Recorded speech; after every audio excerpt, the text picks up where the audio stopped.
शेतकरी मित्रांनो, सध्या ढगाळ वातावरण असल्यामुळे कापसावरती मावा, थ्रिप्स, तुडतुडे, पांढरी माशी मोठ्या प्रमाणात पडलेली आहे.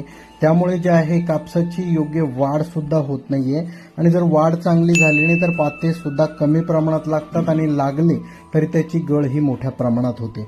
तर मित्रांनो, यासाठी कोणतं कीटकनाशक वापरावं तर त्यासाठीच आपण हा व्हिडिओ देतो.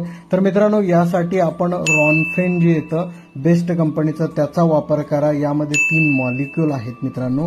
हे जे आहे 2 प्रकारे काम करतं, एक स्पर्शजन्य आणि आंतरप्रवाही. म्हणजे तुमचं फवारणी केल्यानंतर जेही त्याच्या संपर्कात येतं त्या कीटकांचाही नाश करतं आणि जर ते संपर्कात आले नाही, त्यांनी रस शोषण जरी केलं तरी त्याचा सुद्धा कंट्रोल करतं मित्रांनो. त्यामुळे मावा, थ्रिप्स, तुडतुडे याचा अटॅक हा कंट्रोल होऊ शकतो.